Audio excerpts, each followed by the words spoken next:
So in this video, I'm going to talk about how environmentalists and climate activists have actually hurt the environment and also participated in rising gas and diesel prices. Now, first let me say, I understand that's probably a controversial statement, probably going to piss a lot of people off, but you just can't get around the truth, okay? And secondly, let me say that I have no problem with everyone speaking their voice and everyone being heard. If you're passionate about the environment, I have no problem with you doing what you do for the environment. I have no problem with environmentalists or climate activists. I think often when we push for change, when we push for social change, when we push for policy change, sometimes we fail to see the big picture, and we fail to see what the consequences of our actions can be. So let me try to explain to you how climate activists and environmentalists have actually hurt the climate and how they've participated in driving up gasoline and diesel prices. So let me paint this picture for you. Let's say a company wants to build a new refinery. They spend the first year doing environmental impact studies, doing everything they need to do, acquiring the land and building relationships with the community in the area, doing everything they need to do before they even apply for a permit. And they could easily have $50 to $100 million invested in this project before they even apply for a permit. Now the company has done this initial bit of legwork and they go apply for a permit. The very first thing that happens is they are sued by multiple NGOs.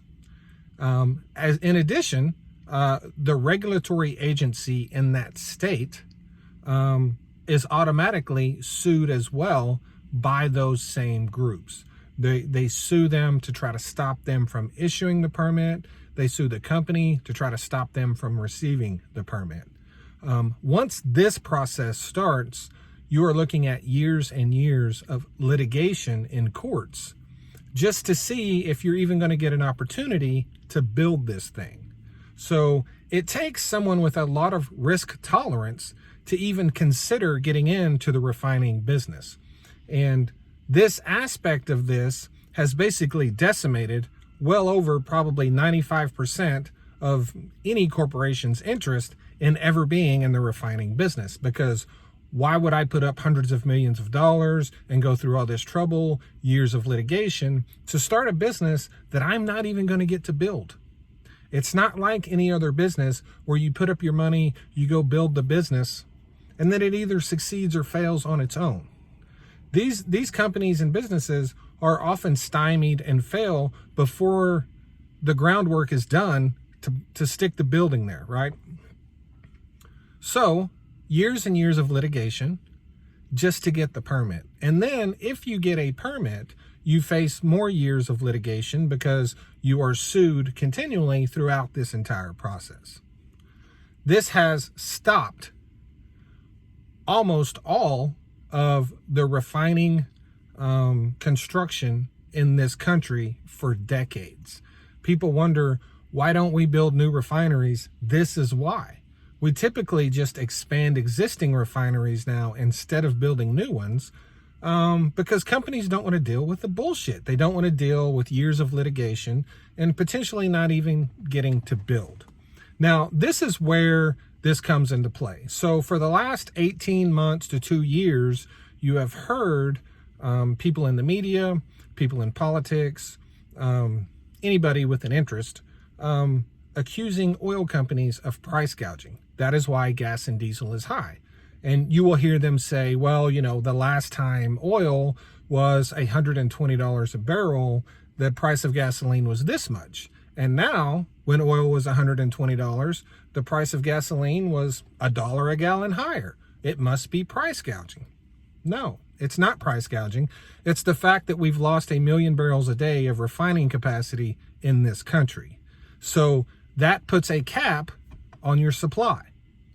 Everything is based on the basic tenet of economics, which is supply and demand. And it really doesn't matter how much oil you produce if you can't refine enough of it into gas to put on the market. And let's not forget, gas and diesel are sold on an open futures market just like oil is.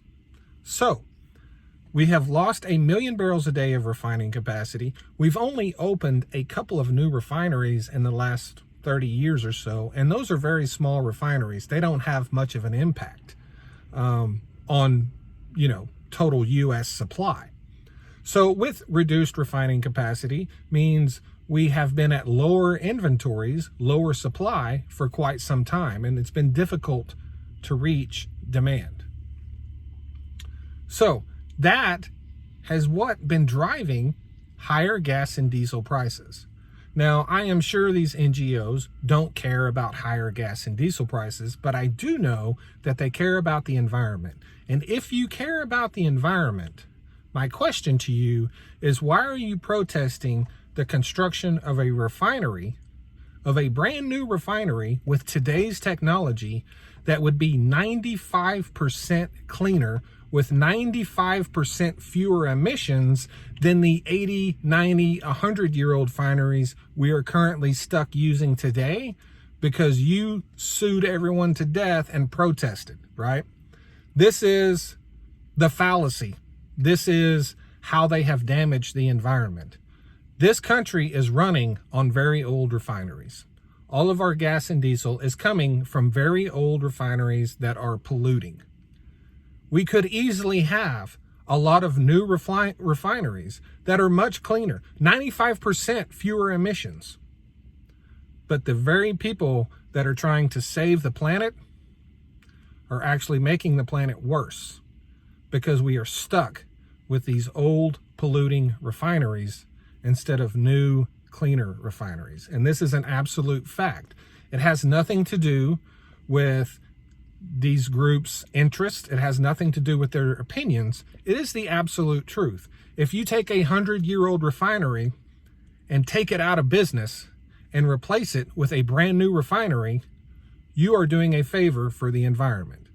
You can't get around that fact. It is a simple fact. And that is how climate activists and environmentalist groups have actually had a negative impact on the climate, and how they've also had a negative impact on gas and diesel prices. Thanks for listening. Please like and subscribe.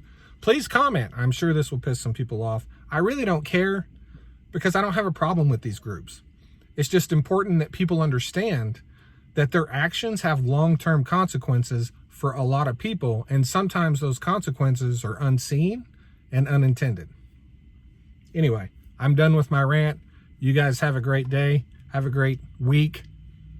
Adios.